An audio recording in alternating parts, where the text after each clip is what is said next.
All right, we're inside the Reed's Drying Academy flood house. This is our specialty drying area, and we've got a number of different tough to dry walls in here. Double layer sheetrock, which is 5/8 fire rock on that wall. I've got plaster on both these walls. This is a insulated plaster wall here, and got paneling back here. What we're going to do today, though, is set up drying of this plaster wall. And plaster is challenging. It's a very dense material. It releases moisture very slowly. And there's a lot of different ways that plaster is installed.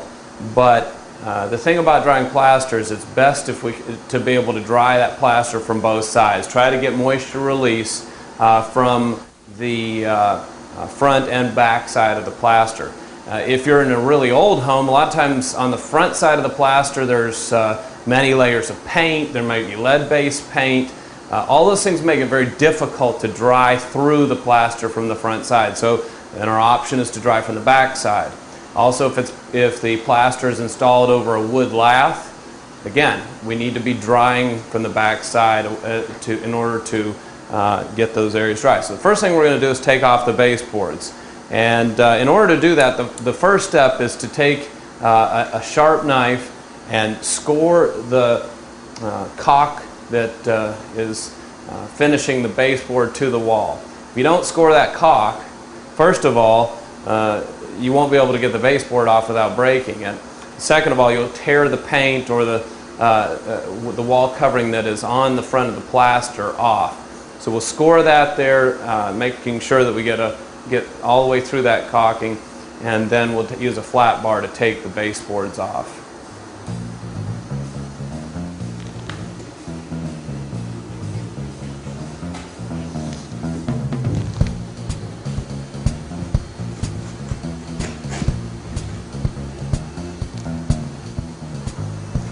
Okay, got the caulking cut all the way through. I'm going to take a flat bar now and pull this baseboard off. Be sure you don't take your flat bar and pry against the sheet, whether it be sheetrock or plaster, in this case plaster, because what can happen is when you pry forward, this part of the flat bar will go right through the wall, leaves a big hole, and then you got a mess on your hands. So what we're going to do is we're going to attempt to get under the baseboard and lift it up a little bit, which will kind of loosen the baseboard from the wall. Then we're going to slide the flat bar down between the baseboard and the wall and pull out carefully, slowly loosening that up so that we don't break the base and also so that we don't damage the plaster. We'll do that, then we can drill holes to put our OctaDry unit on.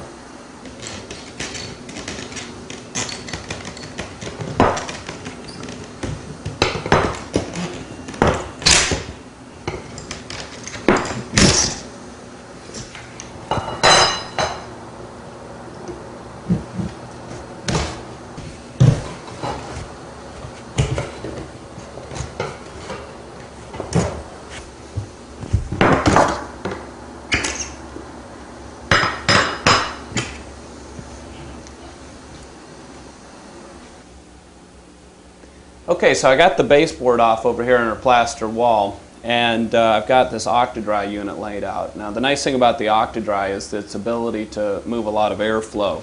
The size of the tube that goes into the wall is going to determine how much airflow we can get in there. And that OctaDry, yeah, it has a big tube, and you say, well, you have to put a big hole in the wall to get airflow in there, but there's a trade-off. The smaller the hole that you drill, the less airflow that you're going to put into the wall. So we're going to use the OctaDry. This OctaDry has been specially designed to hook right up to the test or e-test box. And if we hook this up to a test unit, then we're able to inject the hot, dry airflow right into the wall, and that's going to give us the best opportunity to get this wall dry. So the other thing you have to make sure when you're laying out an OctaDry or any type of air injection system for drying interstitial cavities, you have to make sure that you're getting in airflow into each one of the cavities that's wet. Now you can do this a number of different ways. You can use a stud finder and find the studs that are in the wall, Or if you have an IR camera, which is what we did, you just take the IR camera and you look at the wall and you can see every one of the cavities. So if you have an IR camera, you can use it that way. Otherwise, it's a pretty expensive stud finder, but it just has a lot of different uses for us in the drying environment. So I'm going to go ahead and drill this hole over here in the first cavity. You want to make sure the sill plate's 1.5 inches tall, so get up at least 1.5 inches, but keep it below the level of the baseboard. It's an easy fix. And also you have to remember when you're drilling into plaster, you're going to get a little chipping around the edge of the drill bit hole. So drop down below the level of the baseboard just a little bit so that you don't chip the plaster that'll be showing above the trim.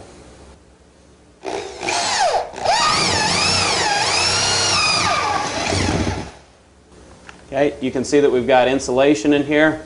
We're just above the sill plate. That hole is going to be just right for putting our OctaDry tube in. And we'll just go along and drill all the rest of these holes and then hook it up to our text box.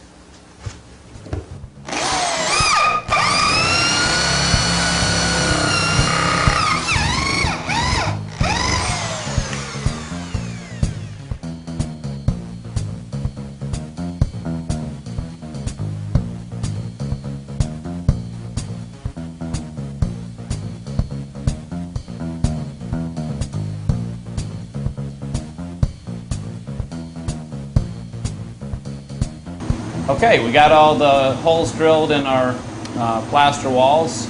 We're injecting hot airflow into the walls to create evaporation there, and we'll dry those walls out. Now, this is an E-test, and the E-test requires a certain amount of airflow through it to turn on.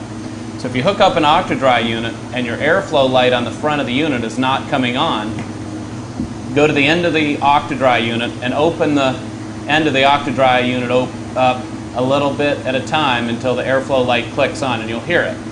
When it comes on, leave the OctaDry unit like that. There will be air escaping out of the end of the OctaDry. That's perfectly fine because it won't limit the amount of air that's being blown into the walls. You can only get so much air through those tubes.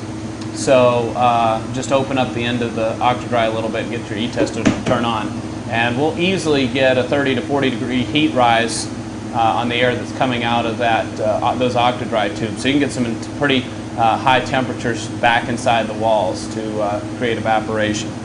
So this is what we'll do with plaster walls. And don't expect plaster walls to dry out in a day or two. It very easily, depending on how long it's been wet, and what type of construction you have there, it could very easily take many days to get that completely dry. So don't feel like you're not doing the right thing. Just make sure that you monitor the progress, monitor the moisture content of the walls, and make sure that you're making progress. As long as you're making progress, just continue to work until that's dry.